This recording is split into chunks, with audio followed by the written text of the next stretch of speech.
Buenas noches. Vamos a retomar de lo que quedó de la clase pasada, la clase 12, para comenzar la clase 13. La clase anterior era sobre Jesús profeta, el Espíritu Santo sobre el profeta, sobre Jesús. Bueno, entonces nos queda ahí un tema de eh, el último punto de ahí, cómo entrar en el reino de Dios. Bueno, les recuerdo, ¿no es cierto?, que el mesianismo de Jesús es de Yahvé, el siervo sufriente. En ese tiempo, como hoy día incluso, actualmente, un Salvador, un Mesías lo esperan como político, como militar, como revolucionario, como líder religioso, pero no, finalmente él fue el siervo sufriente, el siervo de Yahvé, que está en Isaías 53, y ahí también Jesús como profeta en Nazaret, recordémoslo, ¿no es cierto? Él dice, esta profecía se ha cumplido en mí. Y no le creen, lo sacan de la sinagoga y quieren arrojarlo al precipicio. Y él se escabulle, se salva y, y pudo, ¿no es cierto?, ahí soltarse. De haber sido bien fuerte también y bien astuto, bien inteligente, ¿verdad? Porque en ese tiempo ahí no estaban muchos discípulos o apóstoles, entonces fue más que nada casi por el mismo. Así que eso es interesante también pensar. Por eso Jesús siempre nos dice a nosotros, en ese orden, primero astutos y después buenos. Astutos como serpiente, buenos como paloma. Lo que pasa es que para manipularnos siempre nos han querido que seamos con los ojos blancos en la capilla, que seamos bonitos siempre y el buenismo, como decía el Papa Francisco, y eso no es así. De hecho, el Magnificat, que es nosotros lo rezamos los miércoles en Fratesi, ¿no es cierto? Cuando rezamos por los buscadores de los desaparecidos y también por las personas desaparecidas. Entonces, ahí nosotros incluimos el Magnificat, que es como un manifiesto social. ¿Ya? A los comunistas, de hecho, les gusta mucho el Magnificat, y es de María y es bíblico. Y no está oficialmente en el Santo Rosario, por siglos, nunca ha estado, hasta ahora. Nosotros sí lo hacemos siempre oficial y terminamos con eso. A mí no me gusta tanto cuando el Santo Rosario lo terminan con otras oraciones jaculatorias. No, hay que terminarlo con lo bíblico, con lo propio de María, que es el Magnificat. Entonces, el que no esté oficialmente en el rezo del Santo Rosario es una prueba de lo que yo les estoy diciendo. En la medida que te hacen creer que tiene que ser bonito solamente y no astuto, o incluso eh, hacen mal ver, ¿no es cierto?, la astucia, siendo que el mismo Jesús nos dijo que fuéramos astutos como serpientes y buenos como palomas, y en ese orden, eh, claro, así es más fácil de manipular al pueblo de Dios, a la gente, a los creyentes, quitando todas esas cosas. El Magnificat, derriba del trono a los poderosos, enaltece a los humildes, a los hambrientos, los colma de bienes, a los ricos los despide vacíos, etcétera. Entonces, son cosas fuertes. Si ustedes leen en la carta de Santiago, también hay un texto ahí que creo que es, no sé si es el capítulo 1 verso 6 o 6:1, pero es un verdadero estallido social y contra los explotadores, contra los ricos, contra los que hacen desaparecer a las personas y que serán incendiados sus localidades y todo eso. Es ver un estallido social y eso es palabra de Dios. Bueno, y no del Antiguo Testamento, sino del Nuevo Testamento. Por lo tanto, siempre nuestra conclusión ha sido respecto al profetismo bíblico que hay que anunciar el reino de Dios y denunciar lo que vaya en contra del reino de Dios. Entonces, ¿cómo entrar en el reino de Dios? Ver el reino y entrar en el reino son expresiones paralelas, fácilmente comprensibles para un judío. Se trata de saber con qué condiciones el hombre será declarado justo por Dios en la hora del juicio y admitido en la felicidad futura. En los sinópticos encontramos varias declaraciones de Cristo sobre este tema. Necesidad de emprender el camino estrecho, de pasar por la puerta estrecha. ¿Ya? Es decir, entrar al reino no es un camino fácil y hay que sospechar cuando la cosa es muy fácil. Hay que elegir la puerta estrecha, porque eso nos da más verificación respecto a que estamos haciéndolo bien para entrar al reino. También de unir a la invocación de Dios la práctica de la voluntad divina, no solo eh, hablar de Dios o hablar con Dios, sino actuar como según Dios, según la voluntad de Dios, y de guardar los mandamientos. Entonces hay un logión, que es una frase, logión es como algo que se va repitiendo en las comunidades, que se maneja, es conocido. Entonces hay un logión muy cercano al texto de Juan, dice, si no cambiáis y no os hacéis como niños, no entraréis en el reino de los cielos. ¿Qué caracteriza a un niño? La inocencia, la autenticidad, que es indefenso, que tiene un mundo más pequeño, que tiene menos maldad o referencias a cosas malas, y que hay que hacerse pequeño, pequeño porque la opción de Jesús es por los pequeños.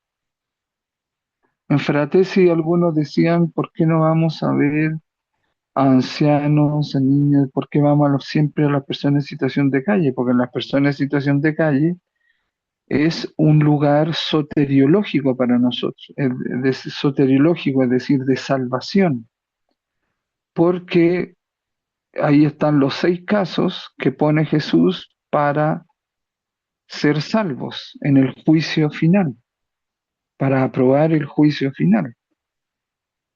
Los hambrientos, los sedientos, los desnudos sin techo, los enfermos, los encarcelados y los extranjeros forasteros o migrantes.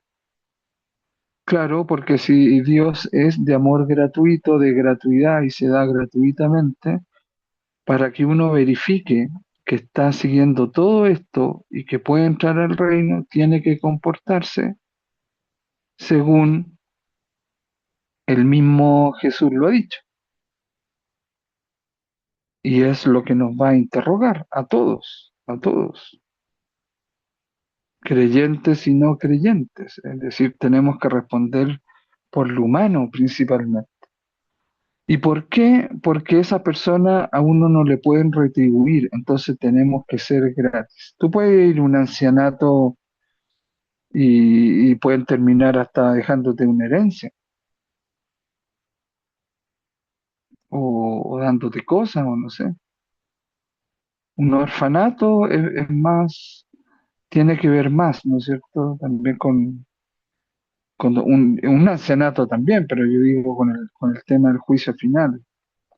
Un orfanato, en verdad, el huérfano y la viuda que menciona muchas veces el Nuevo Testamento respecto a que los cristianos se preocupan por el huérfano y la viuda, y es un mandamiento también de Dios, es un signo de preocupación. En las tribus de Israel había una preocupación, una opción, justamente por el huérfano y la viuda, entonces eran cubiertos. Pero cuando uno va en la calle y ve a alguien hambriento, a alguien esquizofrénico buscando en la basura, ¿tú crees que esa persona te va a invitar al día siguiente a un restaurante o de lo que él tiene para comer, tú le aceptas?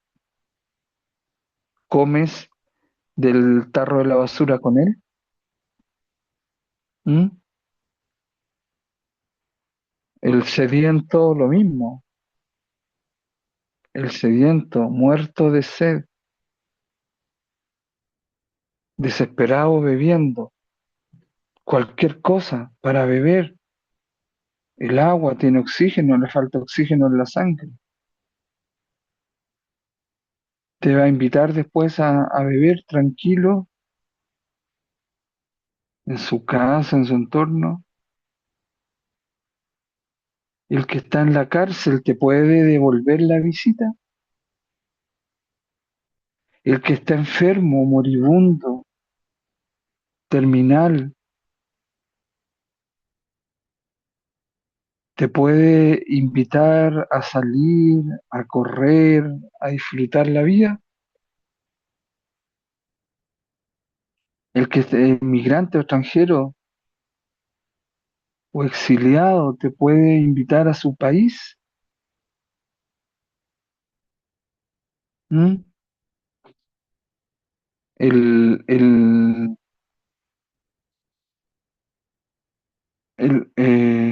¿Cuál es el otro? El desnudo, sin techo.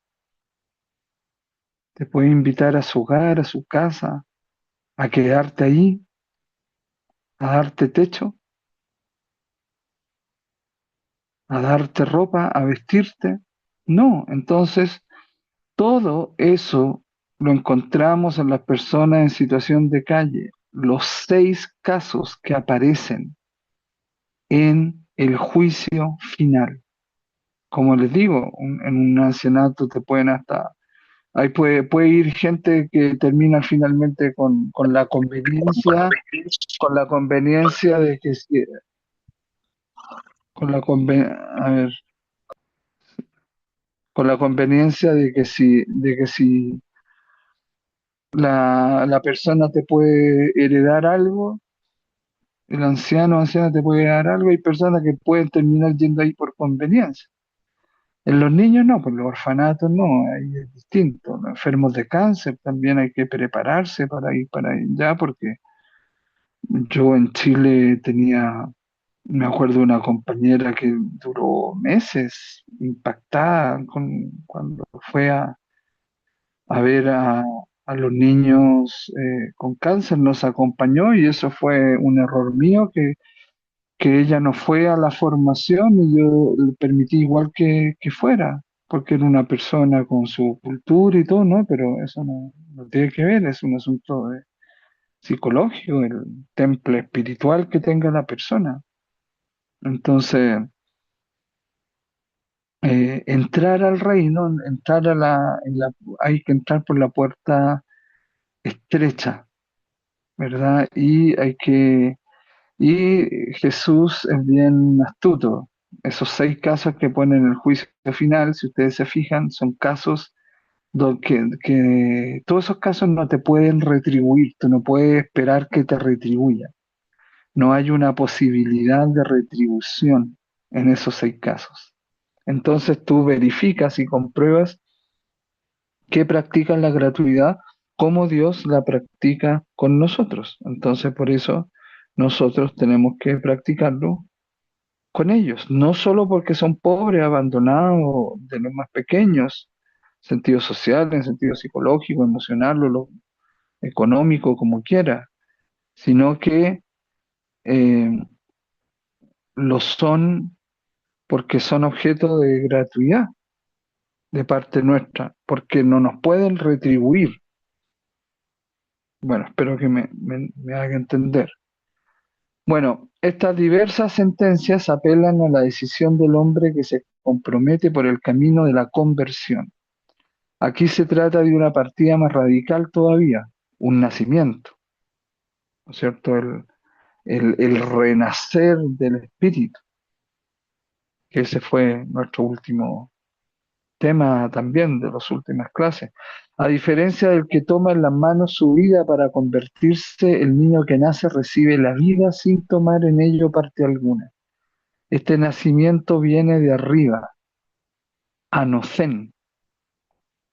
Este adverbio en griego puede tener dos sentidos, de arriba y de nuevo. Entonces Nicodemo lo entenderá en este segundo sentido, ya que presenta la objeción de que un hombre no puede volver a entrar al seno de su madre. Entonces la respuesta de Jesús se sitúa en el plano del origen. Nadie sabe de dónde viene el viento ni a dónde va. Eso estamos recordando acá un poco de las clases anteriores. Entonces, el espíritu es así, pero hay signos de tener el espíritu, ¿verdad? Que son signos de hay- el- en- que son propios. Veamos eso como es. El papel del espíritu. A ver acá. Al cómo de Nicodemo respondió Jesús indicando que este nacimiento desde arriba se produce bajo la acción del agua y del espíritu. Por eso en el bautismo eh, nacemos de nuevo, ¿no? Deberían sumergir, así se hacía en adultos, en niños, porque se bautizaban familias. O sea, la discusión es que se bautizaron primero adultos, sí, se bautizaban primero niños, sí, se bautizaban primero bebés, sí. ¿Y por qué los tres sí? Porque se bautizaban familias y en la familia hay adultos, jóvenes, niños y bebés.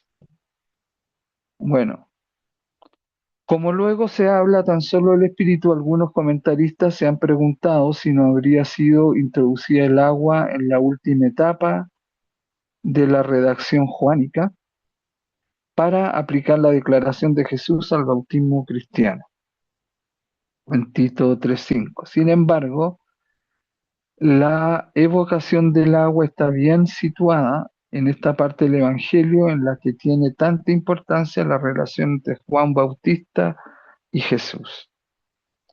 Recordemos que ahí en las clases de arameo que hemos tenido varios de ustedes, decíamos, ¿no es cierto?, que lo que le dijo en realidad Jesús era disfrutemos este momento, hagámoslo hermoso este momento, bautízame, tranquilo, dale, no te aminores ante mí. Este es un encuentro del cielo con la tierra, el bautismo. Hagámoslo lindo, un momento bonito, hermoso para todos los que vendrán. Eso en el fondo es lo que en arameo le dijo Jesús en la invitación que le hizo a su primo Juan Bautista. Bueno, en el Antiguo Testamento, donde Jesús remite expresamente a su interlocutor, el agua es uno de los grandes símbolos del Espíritu.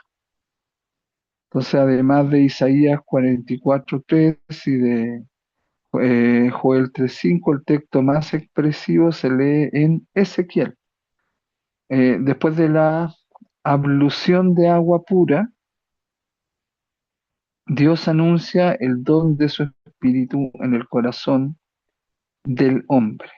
Es decir, después de que hay una inmersión y una invocación al mismo tiempo.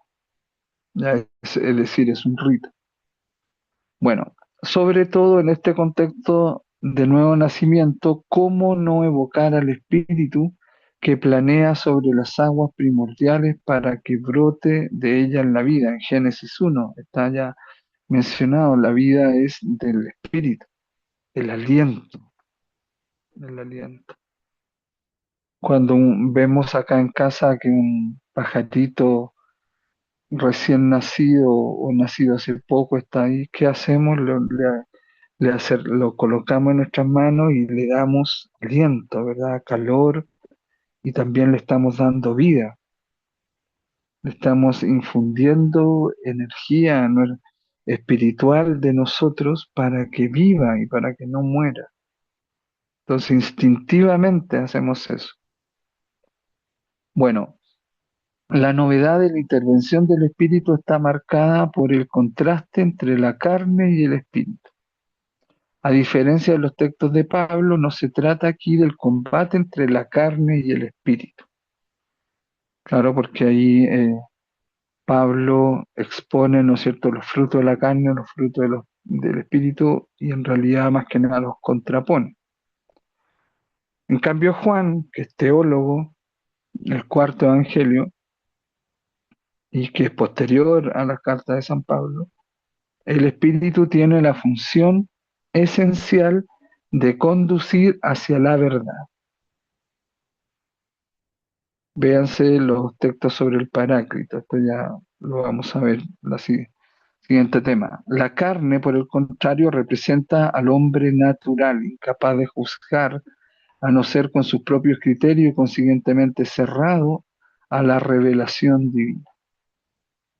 Recordemos siempre que ser espiritual es desarrollar las cuatro cosas propias del espíritu humano que cada uno de nosotros tiene, crea o no crea en Dios, su conciencia, su voluntad, su libertad, su capacidad de amar y ser amado. Y cuando tú desarrollas eso, tomas conciencia de tu insatisfacción, de que eres un pozo de eterna profundidad y que nada alrededor tuyo, ni alguien ni algo lo llena, entonces lo único que podría llenar ese pozo eterno es alguien eterno. Y ahí aparece Dios de manera seria y ahí tú eliges qué Dios, qué religión, qué revelación. Y nosotros, evidentemente, no solo por ser occidentales, sino que tiene mucho peso la revelación cristiana, porque estamos hablando de un Dios que vino a vivir nuestra experiencia. Y que por Jesús que vino a vivir nuestra experiencia, el Hijo podemos también nosotros conocer la experiencia de Dios, que es ser Dios. Lo conocemos por Jesús. ¿Y cómo conoce Dios qué es ser humano? Por Jesús.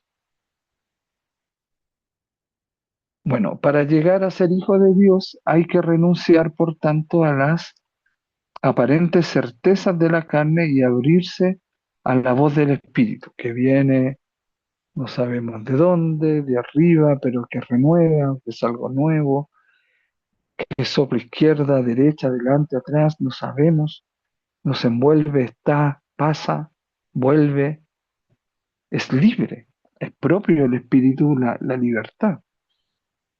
Bueno, nacido de arriba, el creyente se hace así capaz de tender hacia el reino de Dios al ser conducido hacia allá por el soplo del Espíritu. Y tenemos que conquistar nuestra libertad. La libertad no es hacer lo que queramos hacer, sino querer hacer lo que tenemos que hacer, es decir, libertad y responsabilidad. El imperio de Estados Unidos nos ha enseñado de qué tenemos que ser libres, pero no para qué tenemos que ser libres. Por eso ellos consumen tanta droga, se llenan la boca con su libertad y su democracia y tienen la estatua de la libertad ahí en Nueva York, pero debería erigirse al lado de la estatua de la libertad, la estatua de la responsabilidad o la estatua del sentido de la vida. Porque como bien lo decía Víctor Frank, judío, psiquiatra, sobreviviente de Auschwitz, el autor del libro que El hombre en busca de sentido, tú no te puedes morir sin haber leído ni la Biblia ni el hombre en busca de sentido. Bueno, entonces, ni la cabaña, ¿no es cierto? Como has visto la película La cabaña. Entonces, no te puedes morir sin esas tres cosas. Y acá, Víctor Frank dice, yo lo conocí, gracias a Dios, cuando fue a Chile, hace muchos años, porque Víctor Frank murió ya hace un tiempo, pero yo era estudiante en la universidad y fui a otra universidad que lo trajo, la Universidad Gabriela Mistral, y me acuerdo que lo fui a ver. Era ver, imagínate, un sobreviviente de Auschwitz, un genio de la psicología, que inventó otra psicología y otra terapia que se llama logoterapia o terapia del sentido de la vida. Eso está ahí en su libro, El hombre en búsqueda de sentido. Véanlo, está en PDF también. Y resulta que Em, antes que se me olvide, yo me acuerdo que entré a la cárcel en esos 8 meses de cárcel, entré con la Biblia y con el hombre en busca de sentido. Pero había un joven que decía, me vio el título y decía que si por favor se lo podía prestar o regalar. Yo dije, imagínate, tú vas a otra calle, yo a otra, así que te lo regalo, porque no sé. Y ese era mío, era un tesoro mío y ahí se lo regalé. Yo lo había leído, yo igual hubiera tenido mucho sentido también, pero más lo necesitaba ese joven. Bueno, entonces, claro, el imperio nos ha enseñado eh, de qué ser libre y con la estatua de la libertad, pero no para qué ser libre. Tú te puedes liberar y creer ser libre de muchas cosas, pero terminaron esclavos, porque no terminaron viendo para qué somos libres. Entonces llaman a todos los colombianos y al presidente y todos, nos incluyen a todos, que somos narcos, que somos, les vendemos droga, pero si ellos son los mayores consumidores del mundo, ¿por qué no se preocupan de ese tremendo problema que tienen? Si tú fabricas a una aldea, de decir esta aldea nunca ha probado el jugo de maracuyá con piña, ya suponga. Y es un deleite para muchas personas, pero esas personas tienen en la aldea un gen, un problema, una costumbre, no sé, que al final les produce ir al baño, quedar conectado a tierra, la maracuyá, supongamos, la maracuyá con piña. Nadie te va a comprar, pues va a insistir en venderles. No, pues, no es negocio. Pero cuando todos le encanta el jugo de maracuyá con piña, te vas a hacer millonario y no vas a dejar ese negocio, aunque los demás terminan yendo al baño. Será problema de ellos, que hagan más baños, ¿no es cierto? ¿Qué tendría que hacer Estados Unidos? Que tener más psicólogos, más psiquiatras, más terapeutas, pero sí, eso no. Cuando esa adicción te atrapa es muy difícil salir de ahí, porque termina siendo algo biológico y cada vez más drogas también. Entonces son los mayores consumidores. Ellos, los norteamericanos, se tienen que preguntar por qué ellos consumen tanta droga. Una de las razones yo creo que la tiene Víctor Frank, porque ellos han eh, promovido la libertad o de qué ser libres, pero no para qué ser libres. No han profundizado el sentido de la vida. Yo creo que por ahí va la cosa. Bueno, entonces, nacido de arriba, el creyente se hace así capaz de tender hacia el reino de Dios, al ser conducido hacia ellos por el soplo del Espíritu, con esa libertad, conquistar la libertad. No es fácil conquistar la libertad. Eh, yo tengo amigos en Chile que dicen, no, yo sigo soltero, libre. Yo dije, ¿libre? ¿Y cómo te sientes los días domingos cuando quieres salir con tus amigos y todos tus amigos te dicen, no, porque voy a salir con mi familia, no, porque voy a salir con, si es separado, voy a salir con mi hijo o mi hija, no, porque, y ahí te quedas tú, po, solo. Entonces, el reto de la libertad, conquistar la libertad, es decidir dónde echar raíces, porque si tú no echas raíces, no vas a dar frutos. Entonces, la mayor conquista de la libertad es optar por algo, por alguien o por una causa para echar raíces. Y ahí nosotros, como cristianos, tenemos el Espíritu Santo, que es la gratuidad en persona, la donación en persona. Por eso nosotros en Fratesi nos persignamos, ¿verdad? Decimos, gracias Padre, que eres el dador. Gracias Hijo, que eres el don. Gracias Espíritu Santo, que eres la donación. terminar una oración dando las gracias y recordando lo que cada uno es en la gratuidad, el dador, el don y la donación. Bueno, al manifestar el papel recreador del Espíritu por el bautismo, nuestro texto va de este modo mucho más lejos, presentando toda la vida cristiana como un caminar hacia el reino. Es toda la vida, caerse, levantarse, socorrer al otro, gente que te hace zancadilla, te caes en el abismo, sales del abismo, pero sigues en dirección hacia el Dios de misericordia. Esa es la vida es contingente. Entonces, eh, toda la vida cristiana como un caminar hacia el reino bajo la influencia del Espíritu, ya que el Hijo de Dios elevado en la cruz ha comunicado su propio Espíritu a todos los que creen en Él. En tus manos encomiendo mi espíritu. Todo está cumplido, todo está hecho, todo está consumado. Imagínate, nosotros nos vamos a morir con cuántas cosas inconclusas. Probablemente hay que darle un sentido fuerte a la expresión con la que el evangelista, ¿no es cierto?, Juan, refiere la muerte de Jesús. Transmitió el Espíritu. Juan 19:30. Eso dice el original. Transmitió el Espíritu. Es una invitación para reconocer que el Espíritu está activo en la sangre y el agua que brotan del corazón traspasado y se comunica por los sacramentos de la Iglesia. A los discípulos reunidos en el cenáculo, el resucitado les da el Espíritu de la nueva creación. Sopló sobre ellos y les dijo: recibid el Espíritu Santo. Juan 20:22.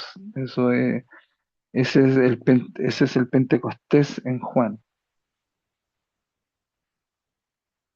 Recibid, sopló sobre ellos y les dijo: recibid el Espíritu Santo. Y recuerden que cuando vimos ese texto de Juan 20:22 en arameo, era el recibir, era también decirle a los discípulos: auscultarme, hagan espionaje, tóquenme, véanme, para que sepan qué es ser un cuerpo resucitado.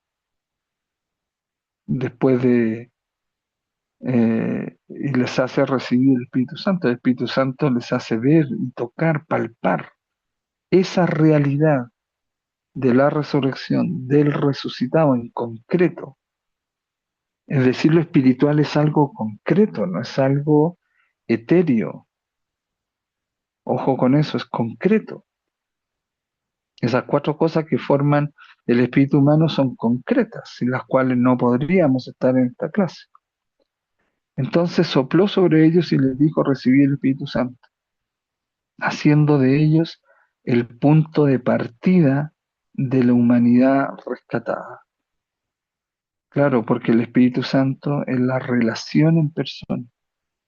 Entonces, al recibir nosotros el Espíritu Santo, recibimos la restauración de las cuatro relaciones fundamentales, sin las cuales no seríamos salvos. La relación con nosotros mismos, ¿no es cierto?, que supera esa, ese rompimiento en el paraíso simbólicamente que dice que cubrían sus genitales, comenzaba la vida secreta. La relación con la naturaleza se restaura también después de haber sido expulsado del paraíso. La restauración de la relación con el otro también después de que Caín mata a Abel. Y la restauración de nuestra relación con Dios después de haber desconfiado en nuestros primeros padres. Y esa es el Espíritu Santo, la relación entre el Padre y el Hijo en persona que restaura esas relaciones fundamentales, sin lo cual no seríamos salvados. Entrar en el reino es restaurar esas relaciones. Ponte nota en cada una de esas cuatro relaciones, cada fin de semana. ¿Cómo está tu relación contigo mismo, la naturaleza, con los otros y con Dios?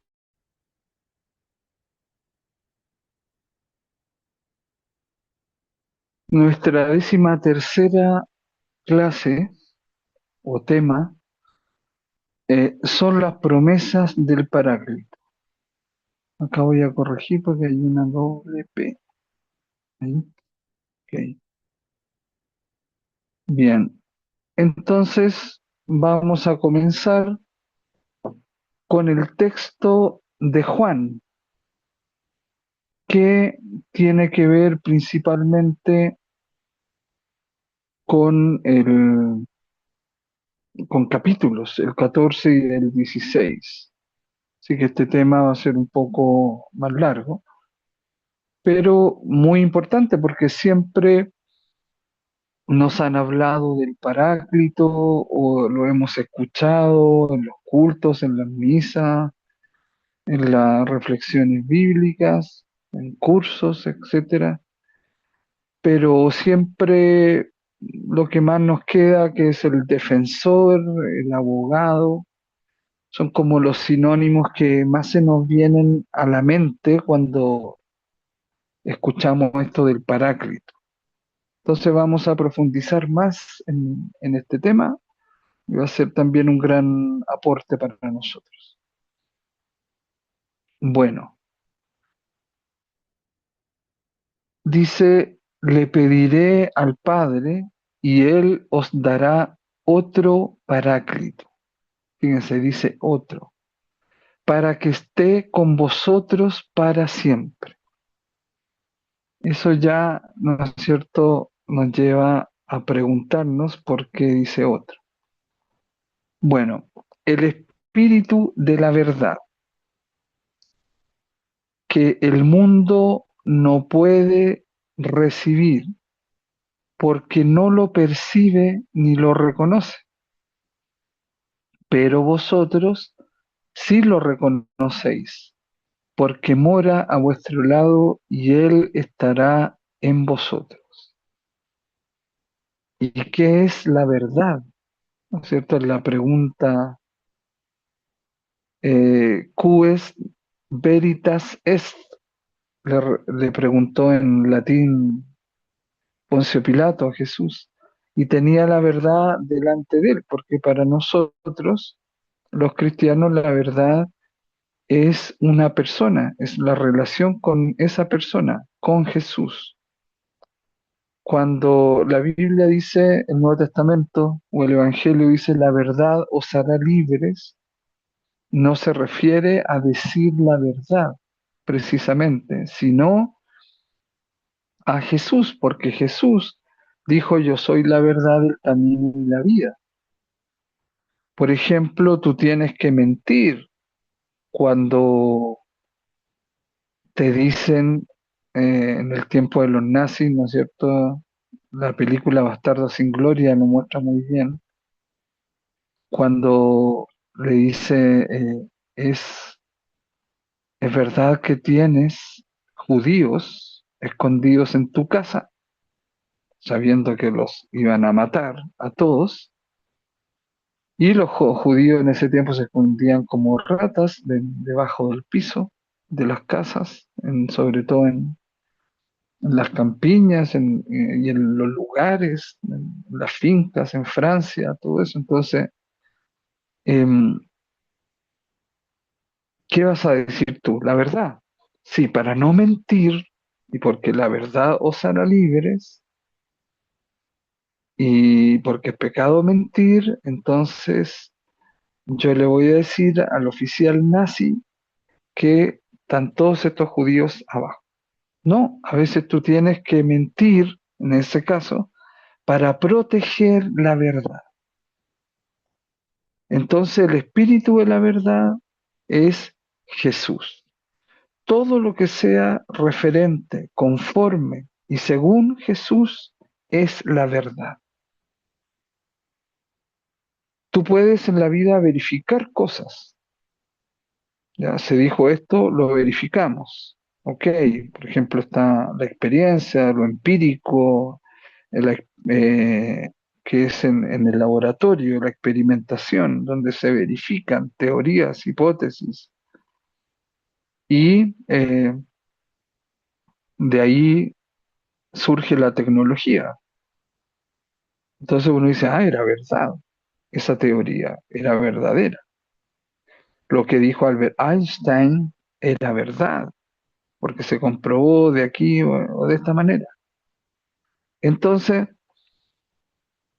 Eh, por ejemplo, Albert Einstein dijo, es verdad, a la conclusión que yo he llegado, que la energía es igual a la masa por la velocidad de la luz al cuadrado, es decir, que todo lo que pensamos que es materia en realidad es energía disfrazada, basta que yo desintegre los átomos de ahí y explota todo.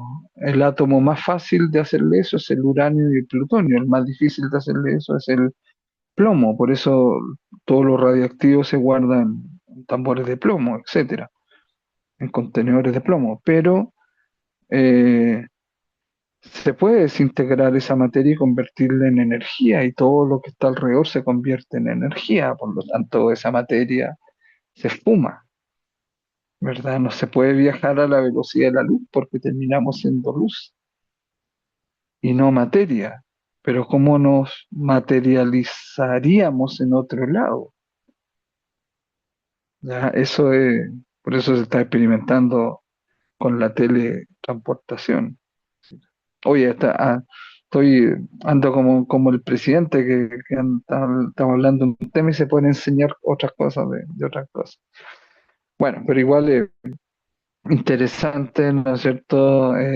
Saber eso. La verdad, entonces, es generalmente en lo cotidiano la verificación de lo que creemos que es real.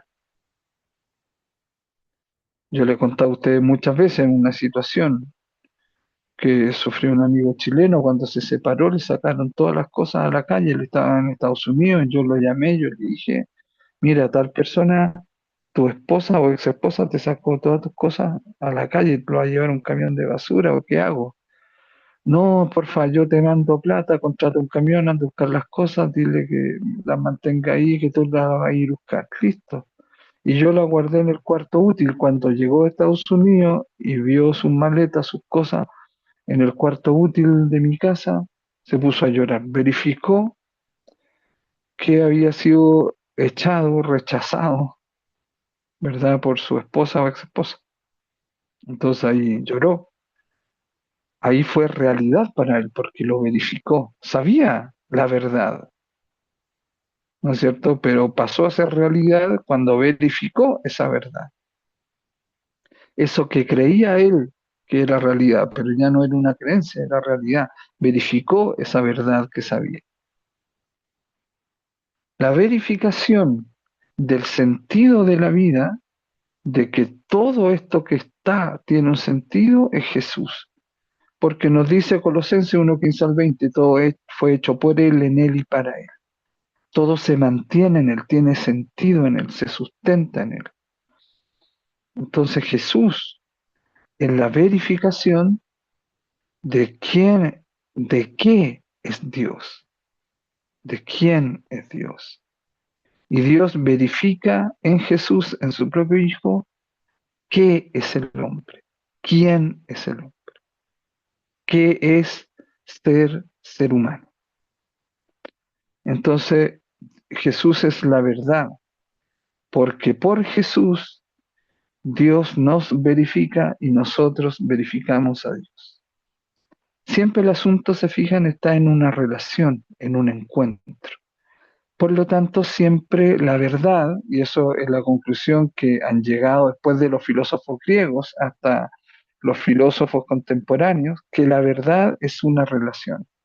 Y el cristianismo siempre ha sostenido eso, porque la relación, de hecho, no solo encontrar cosas o poner en encuentro varias cosas o algunas cosas, sino que es el encuentro, la relación con la persona de Jesús de Nazaret.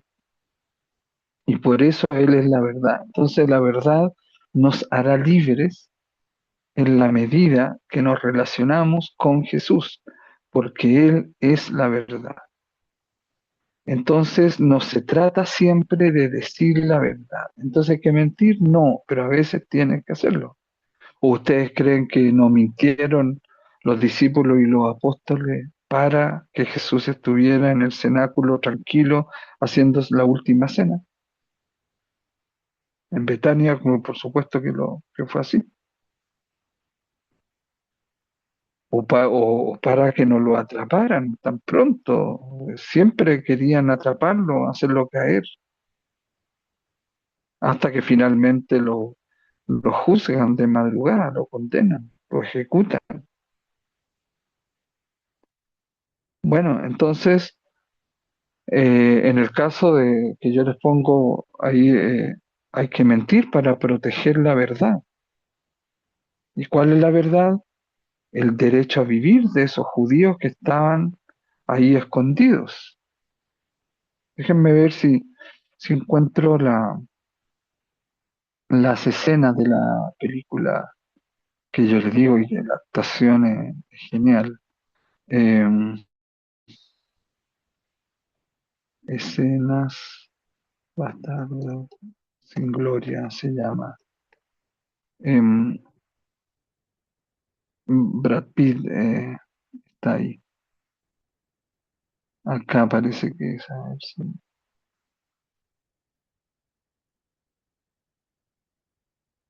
déjenme ver si lo. Y ahí lo comparto. Es una película muy, muy recomendable.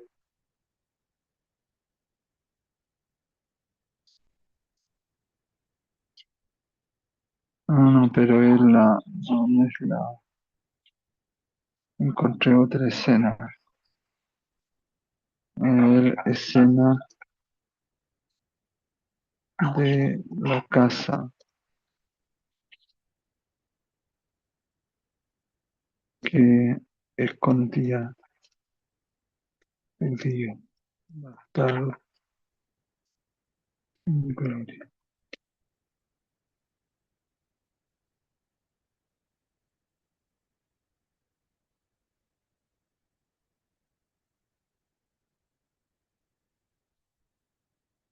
Mira acá.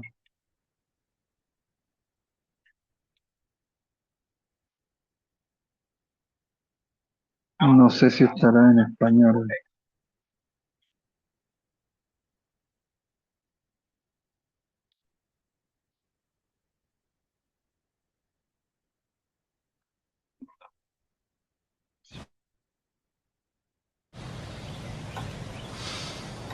Je vous en prie. Das ist der Hof vom Lappadit. Jawohl. Hermann, bis ich Sie wohl welch allein gelassen. Wie Sie wünschen, Robert.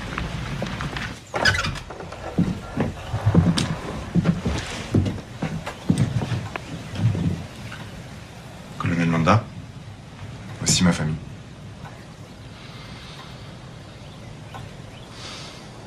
Je vous en prie. Asseyez-vous.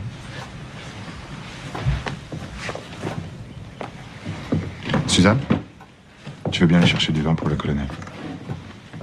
Ah, mais non. Merci beaucoup, monsieur. La petite pas de vin. Puisque nous sommes sur une exploitation laitière, je suppose, sans risque de me tromper, que vous avez du lait? Oui, Alors, je préfère du lait. très bien. Très bien.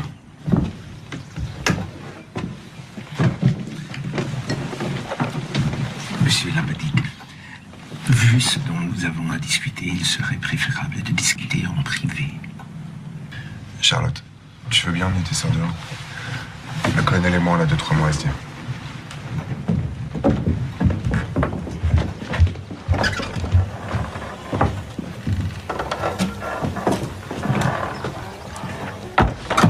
Ahí está la Monsieur traducción Lappadite. abajo. I'm very familiar with you and your family. I have no way of knowing if you are familiar with who I am. Are you aware of my existence? Yes. This is good. Are you aware of the job I've been ordered to carry out in France? Yes. Please tell me what you've heard. I've heard that the Führer has put you in charge of rounding up the Jews left in France, who are either hiding or passing for Gentile. The Führer couldn't have said it better himself. The Germans looked through my house 9 months ago for hiding Jews and found nothing. Yeah. I'm aware of that. I've read the reports of this area. But like any enterprise, when under new management, there's always a slight duplication of efforts. Now, before the occupation, there were 4 Jewish families in this area. Dolarac, Roland, the Lavitte, and the Dreyfuses. Is that correct? To my knowledge, those were the Jewish families among the dairy farmers.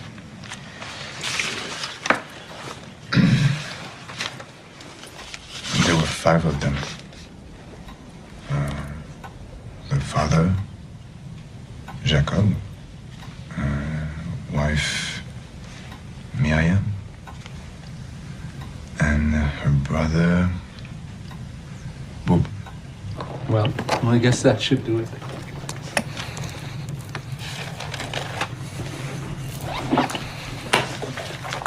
However, before I go, could I have another glass of your delicious milk? Well, of course.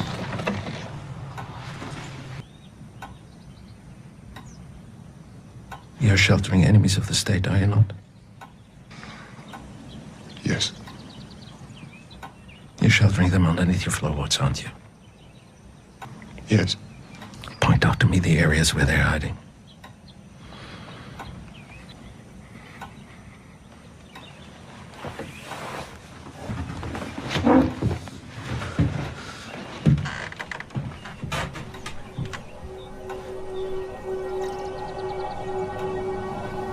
Since I haven't heard any disturbance, I assume while they're listening, they don't speak English. Yes. Monsieur Lapadite, je vous remercie Pour le lait et pour votre hospitalité. Il me semble que nous en avons terminé.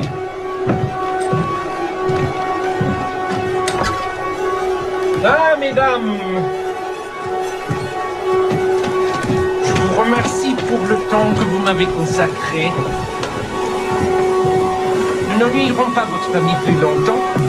Et je vous dis adieu.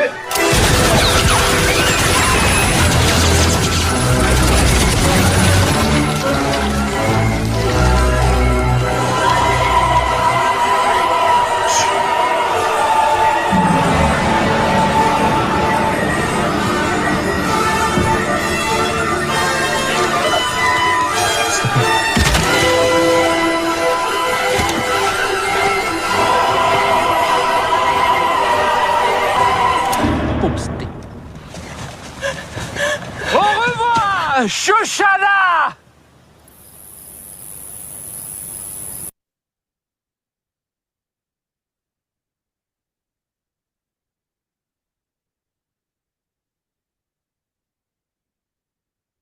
Mi trabajo es fácil porque uso Clica. Así es como llevo el control de todas mis tareas. Bien, Empiezo hasta vaciando ahí. todo lo que tengo que hacer en un...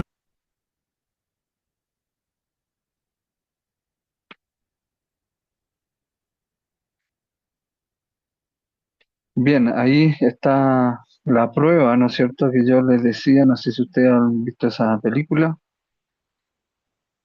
pero es una tremenda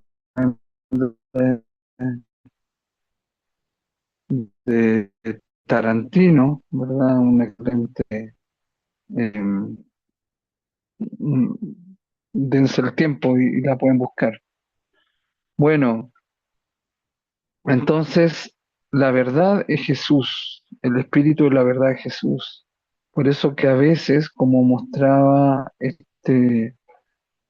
esta parte de la película, esas escenas, a veces hay que mentir para proteger la verdad. Ya, por lo tanto, la verdad no es siempre decir la verdad. Por eso que hay que ser astutos. Y después, bueno, el que practica el buenismo, ser bueno y ser tonto, en el fondo eh, puede hacer eso, eso, ¿verdad? No conocer más allá. Conocer la verdad es conocer a Jesús. Y Jesús dijo astutos y buenos en ese orden. Entonces, bueno, ustedes ahí yo los estoy formando para que realmente practiquen bien su vida cristiana. Bien, sin, voy a ver si la anterior. Ahí, bueno, cuando llegue el Paráclito, perdón, el Paráclito, el Espíritu Santo que enviará el Padre en mi nombre, os lo enseñará todo y os recordará todo lo que os he dicho. Lo va a relacionar, lo va a hacer comprender, entender. Bueno, cuando llegue el Paráclito, que yo os enviaré de junto al Padre, el Espíritu de la verdad que saldrá de junto al Padre, Él dará testimonio de mí.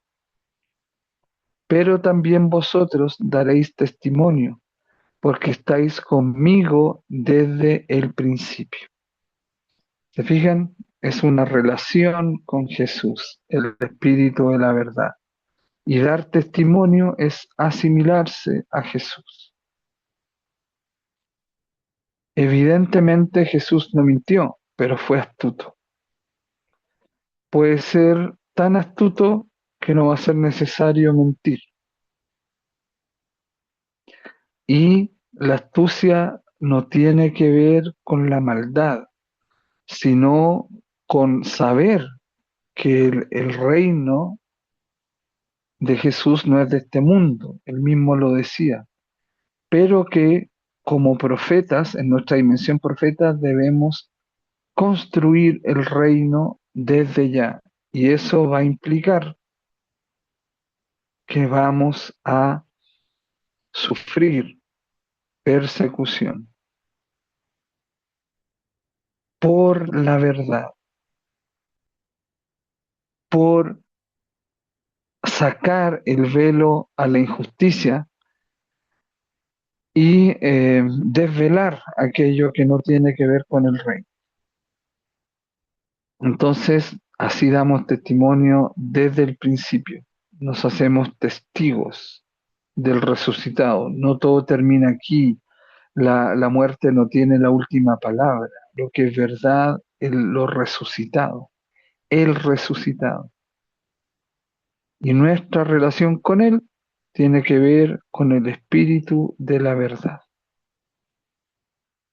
Bien, si no me marcho, el Paráclito no vendrá a vosotros. Por el contrario, si me marcho, os lo enviaré.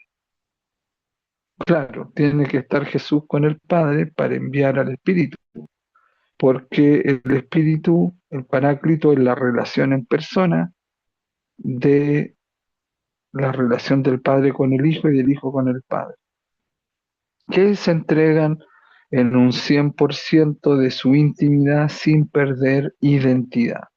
Nosotros no podemos hacer eso, siempre tenemos vida secreta, nos guardamos algo, porque ser un libro abierto necesita psiquiatra, sea alguien tan hermético, necesita psiquiatra. Nosotros no podemos relacionarnos el 100% de la intimidad sin perder identidad. ¿Por qué? Porque tenemos inconsciente, subconsciente, conciencia, mecanismo de defensa. Tenemos una estructura psíquica que no nos permite eso. Y eso quedó, según el relato del Génesis, por el pecado. Comienza la vida secreta. Se rompen las relaciones fundamentales con nosotros, con la naturaleza, con el otro, con Dios.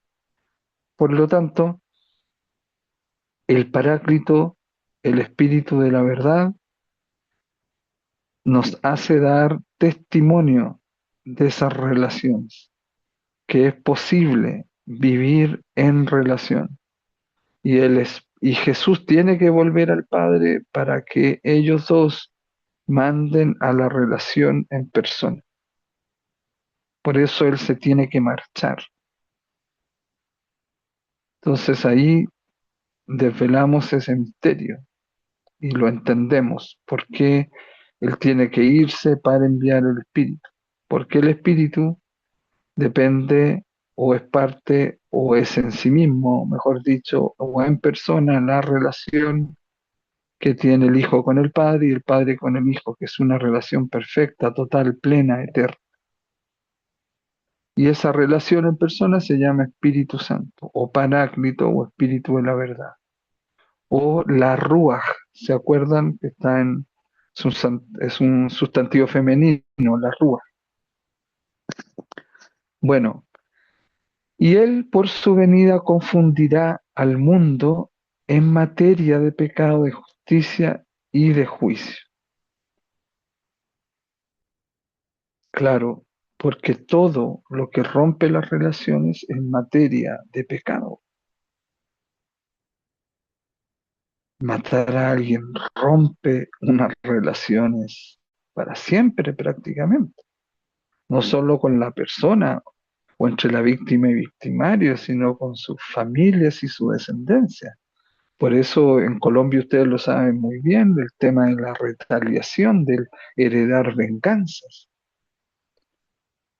Entonces, y confunden, ¿no es cierto?, la justicia y el juicio. El juicio es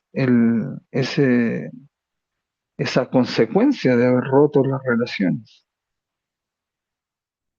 Todavía, dice Jesús, tengo muchas cosas que deciros, pero no estáis en situación de recibirlas ahora. No te va a dar el cráneo, la cabeza, el pensamiento, la mente para comprender, para relacionar. Tengo que mandar a alguien que conecte, que mantiene toda la creación en relación. Todo está conectado, todo está en relación, decía Heisenberg en el laboratorio en 1960, uno de los más grandes en la física cuántica, y cada vez eso se relaciona más. Incluso imagínense es el entrelazamiento cuántico que hay, que una partícula puede estar a miles de años luz eh, y si están emparentadas, lo que le ocurre a una inmediatamente le ocurre a la otra, al instante. Ya han hecho experimentos, claro, más chicos de Estados Unidos y Japón. Una partícula emparentada tiene el cambio producido o que le producen al mismo tiempo. Entonces hay un entrelazamiento cuántico, es decir, en las partículas subatómicas más íntimas, más pequeñas de la materia. Hay un campo de relaciones, el bosón de Higgs, o la partícula de Dios que le llaman, que hace que todo eso se relacione. Como decía Albert Einstein, ¿no es cierto? Eh, la partícula cambia según el campo, no al revés. Ese campo, esas relaciones, esa red de interrelaciones es el Espíritu, por eso que el Espíritu Santo inhabita en la creación y el Espíritu Santo en sí es la relación en persona, entonces todo encaja y eso lo formuló el dogma hace 1700 años, el año 380 y tanto.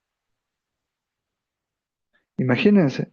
Y Heisenberg, 1960, lo compró en el laboratorio. Entonces, que todo está en la creación, todo está en relación.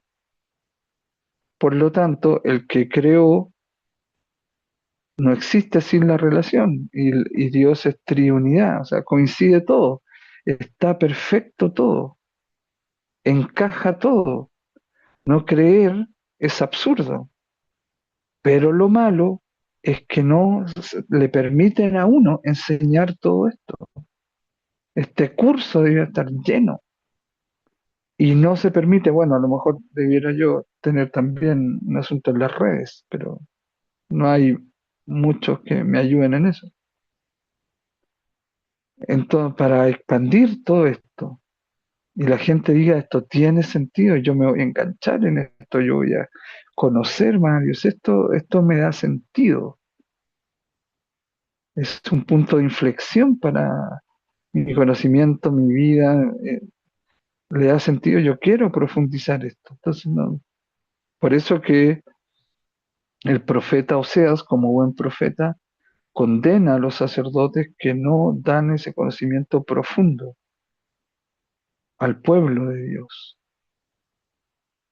Y les dice que Dios le dice a esos sacerdotes a través del profeta Oseas que les va a desconocer su sacerdocio. Imagínense lo importante que es para Dios.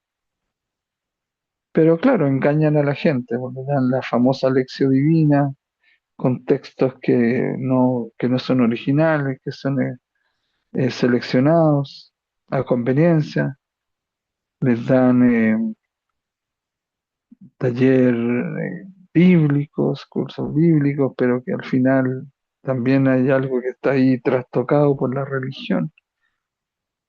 Teología honesta es la que se debería, teología universal es la que se debería enseñar. Yo un tiempo traté, pues, pero ahora qué, no tengo cabida en las parroquias. Pero bueno, allá ellos. Les dedico ese verso del profeta Oseas. Bueno,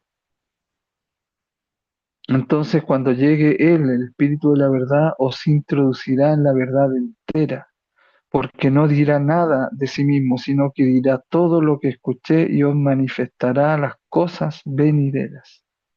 Él me glorificará, porque recibirá de lo mío, y Él os lo manifestará. Entonces recibirá de lo mío, claro, y del Padre, evidentemente, porque el Espíritu Santo se constituye de ellos.